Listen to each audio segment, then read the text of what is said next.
बड़े इमाम बाड़े से देख रहे हैं लखनऊ से, जहां हजारों का हुजूम है, लोगों का मन में गुस्सा है और सबसे ज्यादा हैरानी इस बात की कि कुरान पाक की जिसमें एक नुक्ता भी नहीं बदला जा सकता, उसमें तरमीम करने की, उसको तब्दील करने की बात वसीम रिजवी ने कही है। ये आज तमाम लोग मौजूद, हर फिरके के मौजूद, सीधी तस्वीरें आप लोग इस समय देख पा रहे हैं। अपना मकसद नहीं भूलना चाहिए, ये मैं पहले गुजारिश करना चाहता हूँ आपसे। हमारा मकसद है इस्लाम, हमारा ईमान, इसके लिए हमें जज्बाती होना चाहिए, इसके लिए हमें इमोशनल होना चाहिए और किसी चीज के लिए नहीं। हमारा मकसद है इस मुल्क का आईन और कानून बचाना, इसके लिए जज्बाती होना चाहिए और किसी चीज के लिए नहीं। और भरोसा रखना चाहिए अपने ईमान पे और अपने मुल्क के आईन पे कि उसकी ताकत से किसी भी नाम ना लेने का फैसला किया है, नाम नहीं लिया जाए तो अच्छा है, लेकिन कल सोशल मीडिया पे उस शख्स को कुत्ता कहा मैंने, तो आज मुझे सुबह आते हुए बहुत परेशानी हुई। मेरी गली के सारे कुत्ते इकट्ठे होकर मुझ पर नाराजगी जाहिर करने तो नहीं, ये बहुत ही सीरियस बात है। और मैंने खुद भी सोचा कि कुत्ता तो ये बहुत ही वफादार जानवर होता है, तो वो शख्स कुत्ता तो नहीं हो सकता, उसकी ज्यादा, जी शुक्रिया, उसकी शख्सियत ज्यादा खंजीर से मिलती जुलती है, क्योंकि उसके सामने बेहतरीन से बेहतरीन चीज रख दी जाए वो खाना पसंद नहीं करेगा। यही है ना उसकी शख्सियत। उसके सामने बेहतरीन से बेहतरीन चीज रख दी जाए, वो खाना मेला ही पसंद करेगा और जो वो खाएगा वही वो उगलेगा और वही वो बोल रहा, जो वो खाता है वही वो बोल रहा। ये हो गई एक बात। दूसरी बात है साजिश, समझिए आप, वक्त देखिए और साजिश समझिए। एक तरफ हम शिया और सुन्नी आपस में लड़ रहे हैं, जरा समझिए इस बात को। हम वो लोग जो यहूदी हैं, वो लोग जो कैपिटलिस्ट हैं, वो हमें लड़वा रहे हैं शियाओं को सुन्नी से, बरेलवियों को देवबंदी से, वगैरह वगैरह वगैरह। अल्लाह ताला का हमें लाख लाख शुक्र अदा करना चाहिए कि उसने हमारी आंखें खोल दी। असली निशाना शिया सुन्नी नहीं था, असली निशाना इस्लाम है, असली निशाना कुरान है। देखिए आप लोगों ने लड़े हम आपस में, हमें लड़वाकर निशाना उनका वही है इस्लाम से। देखिए अल्लाह ताला को हमारी इबादत की जरूरत नहीं है, रसूल अल्लाह को हमारी दरूद शरीफ की भी जरूरत नहीं है, पंडितन को भी हमारी जरूरत नहीं है, हमें उनकी जरूरत है। हमसे कुरान क्यों छीना जा रहा है कि हम कुरान का जो सोशल मैसेज है, इंसाफ और बराबरी, उससे हट जाए, वो रहने लगे और ना हम दुनिया में कायम रहने दे। इसलिए ये कैपिटलिस्ट फोर्सेस, इसीलिए यहूदी और उसके अलावा मनुवादी ताकतें जो मुल्क में है, वो इसीलिए इस्लाम के दुश्मन है।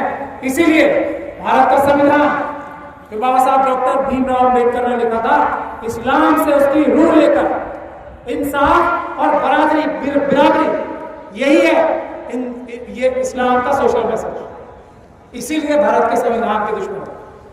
तो आज ये जो साजिश चल रही है, इंसाफ और बराबरी के खिलाफ चल रही है।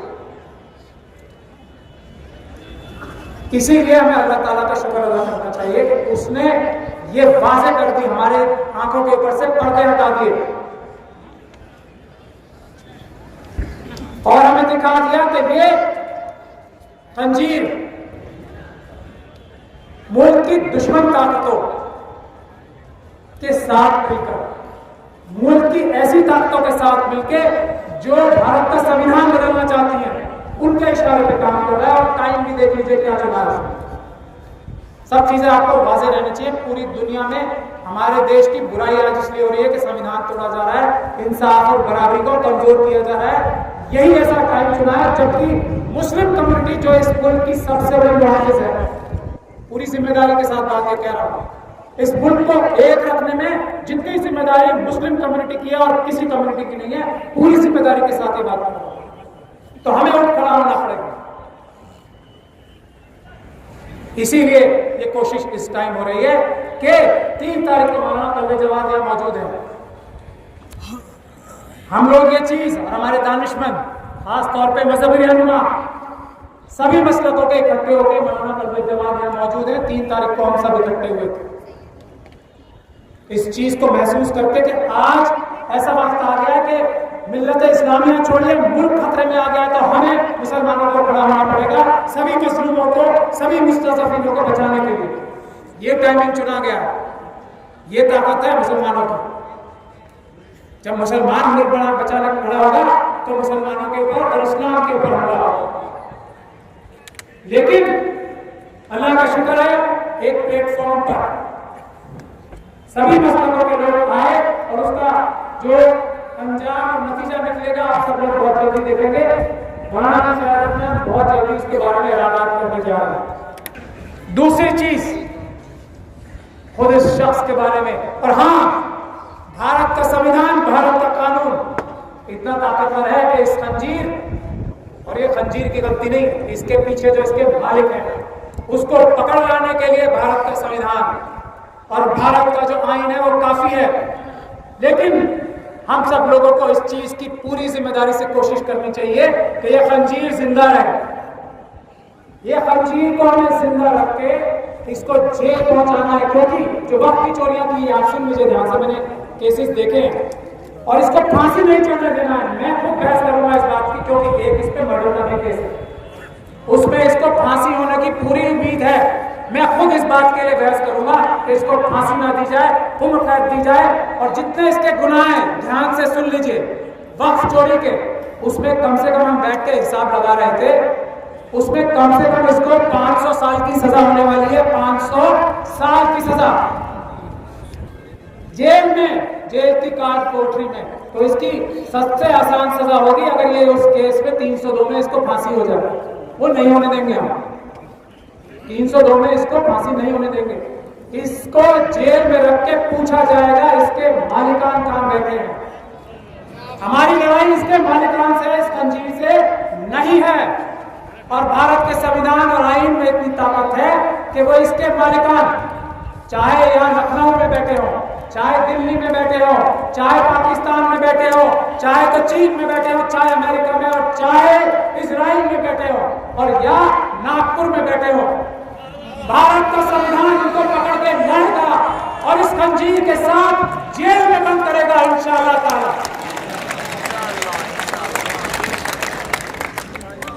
जरूरत है कोशिश करने की, जरूरत है पूरी ताकत लगाने की। वो हम इत्तेहाद हो रहा है, भरोसा रखिए, हौसला रखिए, इत्तेहाद हो रहा है। इस मुल्क के बचाने वालों का इत्तेहाद हो रहा है। 3 तारीख को वो हो चुका है।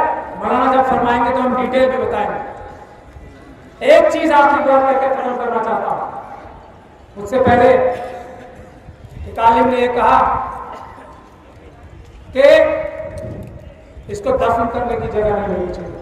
वो भीड़ से एक आवाज आई थी, इसने तो खुद ही ख्वाहिश जाहिर कर दी खंजीर ने कि मुझे तो जलाया जाएगा। एक और महत्वपूर्ण जरूरी चीज ये है कि ये बहुत सारे ओहदों पर मुस्लिम होने का चेहरा तोड़कर, नकाब ओढ़ के बैठा रहा है। एक तो इन सभी ओहदों से इसको फौरन से पेशतर हटाया जाए, और इसके जितने भी फैसले हुए हैं आज तक वो सब रद्द किए जाएं, क्योंकि वो एक गैर मुस्लिम ने किए थे और उसको कोई कानूनी ताकत हासिल नहीं थी कि वो उसमें कोई भी फैसला करता। ये मुतालबा हमें करना चाहिए इस सरकार से, सुप्रीम कोर्ट से। सुप्रीम कोर्ट से हमारा मुतालबा है, साफ साफ मुतालबा है, और इस मुतालबे की शायद जरूरत नहीं पड़ती अगर हमारे एक चीफ जस्टिस गोगोई साहब ये ना कहते कि उन्हें खुद, जो अभी रिटायर हुए हैं, राज्यसभा में हैं, अगर वो ये खुद ना कहते कि मुझे खुद सुप्रीम कोर्ट के ऊपर भरोसा नहीं रहा, तो शायद इस मुतालबे की जरूरत भी नहीं होती। शायद सुप्रीम कोर्ट खुद इसके खिलाफ आतंकवाद का केस दर्ज कराता, शायद सुप्रीम कोर्ट खुद इस केस को दाखिल होने से पहले खारिज कर देता और इस पे इतनी हैवी क्लॉज लगाता, शायद इसकी 7 पुश्ते भी जो है कंगाल पैदा होती। लेकिन क्योंकि गवई साहब ने कह दिया, तो ये मुतालबा हमें सुप्रीम कोर्ट से भी करना पड़ेगा। उसके लिए भी मौलाना कलबे जवाब शायद इस जुम्मे से ही हम लोगों का भी मौलाना शायद खिलाफ करेंगे उसका, इस जुम्मे को ही, और उसके बाद एक तहरीक और बड़ी चलाई जाएगी सुप्रीम कोर्ट से मांग रखने की कि इसके ऊपर, क्योंकि ये टेररिस्ट एक्ट है, मैं पूरी जिम्मेदारी के साथ कह रहा हूं, जो ये कर रहा है वो एक आतंकवाद की घटना है, आतंकवाद है ये। और देश के दुश्मन मुल्कों के साथ मिलकर जब इसकी इन्वेस्टिगेशन एनआईए करेगी तो ये सब दुश्मनाने भारत सामने आएंगे। तो इसकी सबसे बड़ी हमारी जो सुप्रीम कोर्ट से गुजारिश है, इसके खिलाफ एनआईए को इन्वेस्टिगेटिंग एजेंसी बनाया जाए और आतंकवाद का मुकदमा इसके खिलाफ दर्ज किया जाए, तहकीकात की जाए इस खंजीर के मालिकों को पकड़ने की। इस खंजीर से कुछ नहीं होने वाला।